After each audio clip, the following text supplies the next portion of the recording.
ये 80 पैसा, ये तारीख 80 पैसा, ये तारीख 80 पैसा, ये तारीख 80 पैसा। ये सर ये 80 पैसे का मुहूर्त क्या है, मैं ये समझा नहीं। टंटा खत्म करिए, 100 रुपए वाला पेट्रोल सीधा कहिए 150 रुपए, टंटा खत्म होना सर। अब ये 80 वाला मुहूर्त नहीं समझ पा रहा मैं, ये थोड़ा सा प्लीज समझाइए। कभी भी देश को, देशवासियों को या आपको या विपक्षियों को ये नहीं भूलना चाहिए कि देश के अंदर कोरोना जैसी महामारी एक विपदा के रूप में आई। श्रीलंका, भूटान, पाकिस्तान, अफगानिस्तान, वैसे तो पूरे मुल्क में, पूरे देश में और पूरी दुनिया में कोरोना आया, जैसे कि आपने भी बताया मुझे और मुझे भी पता चला कि पूरी दुनिया में कोरोना आया। मैंने इन मुल्कों का जिक्र इसलिए किया कि श्रीलंका, भूटान, पाकिस्तान, अफगानिस्तान हमारे पड़ोसी देश हैं। इन पड़ोसी देशों में भी कोरोना का काल आया, अर्थव्यवस्था चौपट हुई।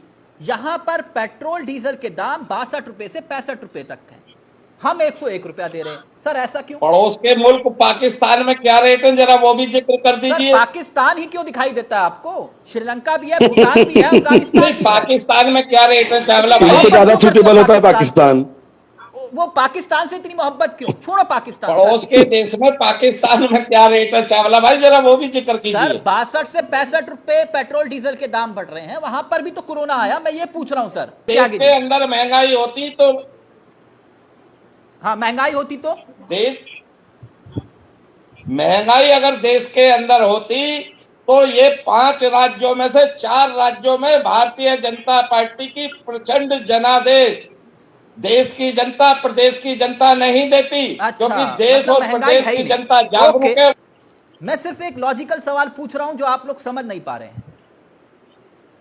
मैं सिर्फ इस बात को कह रहा हूं कि जीएसटी, ऑयल बॉन्ड कितना भारी भरकम शब्द है, वो 90% लोग जानते ही नहीं है। मैं आपको गारंटी दे रहा हूं। मैं इस बात पे इसलिए कह रहा हूं प्रेम सर, क्योंकि वो 80 करोड़ लोग हैं जिसे हम राशन देते हैं, जो त्यागी जी बता रहे थे मुझे। अब उनसे ऑयल बॉन्ड पूछ लो आप, अगर वो बता दे तो मैं मान जाऊं। अब उसे ऑयल बॉन्ड पता ही नहीं, वैट और कैट पता ही नहीं। हम उसको कह रहे हैं कि बेटा सुबह आंकड़े को घोल कर सुबह पीले नाश्ते के साथ, और अपने बच्चों को भी दोपहर के खाने के साथ यही घोल पिला दियो, यही आंकड़ा, ये ऑयल बॉन्ड वाला।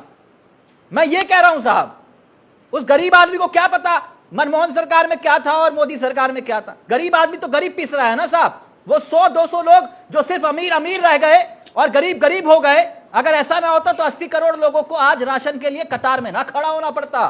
खान साहब मैं ये कह रहा हूं, जीत 2019 में क्यों आज कांग्रेस, मुझे तो बड़ा हास्यास्पद लगता है कि कांग्रेस ये बौखला गए, संजय जी बौखला गए, संजय जी बौखला गए। क्षेत्रीय दलों से भी बुरी स्थिति बद से बदतर आपकी हो गई। आपने जनता की क्या स्थिति की है बताइए ना, जनता की आपने क्या स्थिति की है बताइए ना। सरसों का तेल 200 रुपए बेच रहे हैं आप, सरसों का तेल 200 रुपए बेच रहे हैं आप, जनता की क्या स्थिति की है बताइए ना। एक मिनट, हमने, आप कह रहे थे फिल्म टैक्स फ्री कर दो, पूरे देश में टैक्स फ्री कर दो। नहीं कर ये दो। सर सवाल ले लीजिए, सवाल ले लीजिए। बिजली फ्री मैं करें, इसके ये पीछे भाव स्कूटी है फ्री दें। सर, इसके पीछे भाव है, सवाल तो ले लीजिए। मैं कह रहा हूं कर दो, कोई दिक्कत नहीं है, मैं भी आपके साथ हूं, कर दो। लेकिन पेट्रोल डीजल सिलेंडर तीनों को टैक्स फ्री कर दो। अब इसके पीछे लॉजिक सुनो। अगर आप एक्सरसाइज ड्यूटी हटा देंगे, जो बता रहे थे ना मुझे आप अर्थशास्त्र, अगर आप इससे एक्सरसाइज ड्यूटी हटा देंगे तो वैट अपने आप खत्म हो जाएगा। ये टैक्स फ्री कर दो, पूरे देश के लिए भला हो जाएगा। त्यागी जी हो सकता है चावला भाई देश इस वक्त एक मजबूत हाथों में है, मजबूत नेतृत्व में, और देश में टैक्स फ्री जो भी उचित कदम होगा। ये जो टैक्स फ्री कर रहे थे आप फिल्म को, मैं कह रहा हूं इनको भी टैक्स फ्री कर दो। नहीं टैक्स फ्री, अगर कांग्रेस का काला सच देश के सामने आ रहा है तो इन्हें दर्द क्या है टैक्स फ्री में? क्या इससे पहले फिल्में टैक्स फ्री नहीं की कांग्रेस ने? सिलेंडर डीजल पेट्रोल की बात कर रहा हूं। कांग्रेस ने सर फ्री नहीं की फिल्में। सर मैं पेट्रोल डीजल महंगाई की बात कर रहा हूं। आप चावला भाई, आप भी, मुझे लगता है आपने कहा ये कोरोना काल, महामारी, कोरोना काल की वजह से अर्थव्यवस्था बिगड़ी और सब चीजें मैं मान गया, लेकिन मुझे एक प्रश्न का उत्तर चाहिए बस। मुझे कोई एक नेता, एक अधिकारी, एक विधायक, एक सांसद, कोई आपके यहां का जिलाध्यक्ष भी चलेगा जिस पर इस महंगाई का फर्क पड़ा हो। मेरे सवाल ध्यान से समझिएगा। एक अधिकारी, एक मंत्री, एक विधायक, एक सांसद, आप ही का जिलाध्यक्ष जिस पर महंगाई का असर पड़ा हो, है कोई? नहीं है ना। फर्क पड़ा किस पर? अडानी अंबानी पर नहीं, वो गुड्डू बबलू बबली पर। वो आंकड़े घोल कर नहीं पिएंगे। मैं गलत बोल रहा हूं त्यागी जी? देखिए चावला भाई, मैं बार बार इस बात को दोहरा रहा हूं, बार बार इस बात को कह रहा हूं कि देश की जनता और राज्यों की जनता, राज्य भी देश के अंदर आते हैं, इसलिए मैं कह रहा हूं कि देश की जनता जागरूक है, देश की जनता समझदार है, देश की जनता को पता है। आप मेरे सवाल को परिस्थिति, आपने कहा 1962 में भी महंगाई थी। मैंने मेरे प्रश्न को ध्यान से समझिएगा, इस बात को मैं क्यों कह रहा हूं। 1962 का जिक्र आपने कर दिया, अच्छी बात की जी।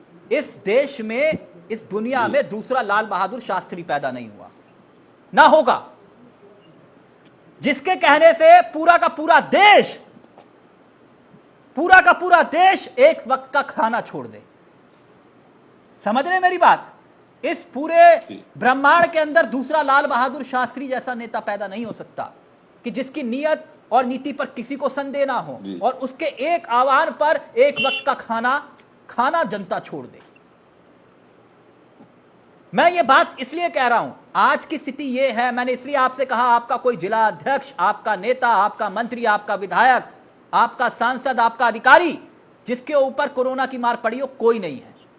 आप लोग अनार का जूस पिए, आप लोग मतलब जो नेतागण हैं उसमें सब शामिल है। आप लोग अनार का जूस पिए और देश को कहो कि कुर्बानी के लिए तैयार हो जाओ। मेरी बात को समझे त्यागी जी? यह हकीकत है आम जनता की।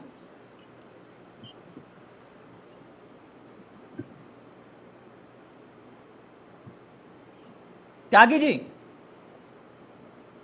जी आवाज चावला भाई, नेटवर्क में कोई प्रॉब्लम हो रही है, आधी आवाज आपकी कट रही है। सर पूरी बात मैं सुन नहीं पाया। मैं यही बता रहा था, लाल बहादुर शास्त्री का जिक्र कर रहा था। हकीकत यह है कि ज्ञान देने वाले नेता बहुत हैं, लेकिन यही ज्ञान शाम की पार्टियों में नहीं दिखाई देता मुझे।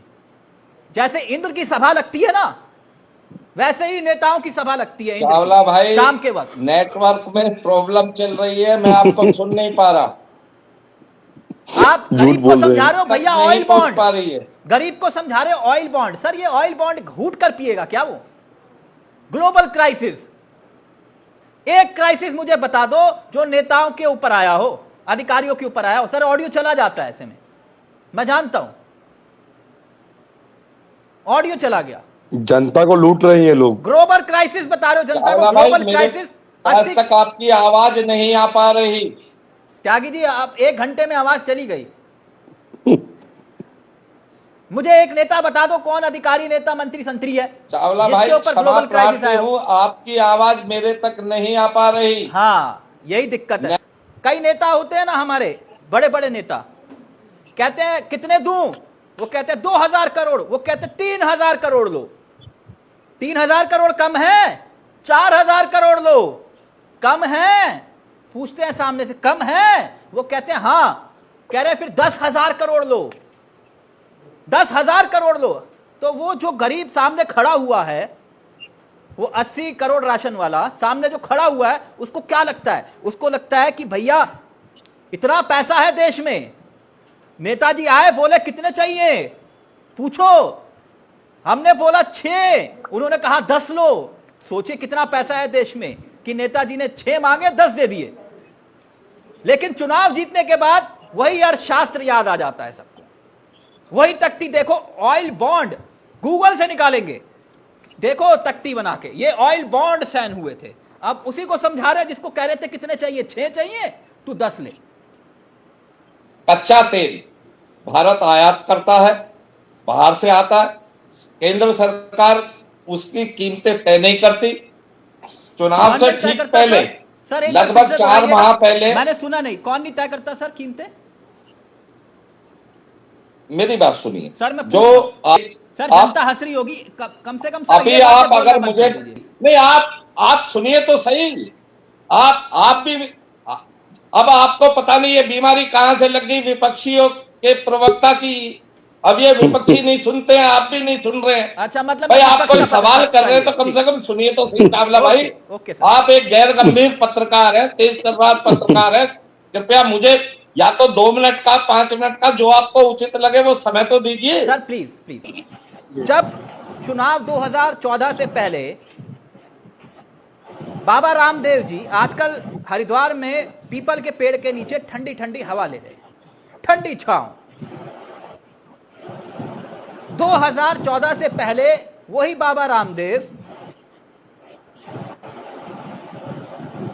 हरिद्वार में नहीं, दिल्ली के रामलीला मैदान पर होते थे। और आज एक पत्रकार को डांट रहे थे, मैंने देखा। समझ रहे मेरी बात? उनको क्या कह रहे थे मैं अभी वो चला भी नहीं सकता। खूब डांट रहे थे जोर से। मतलब कुल मिलाकर ये है पिसेगी जनता।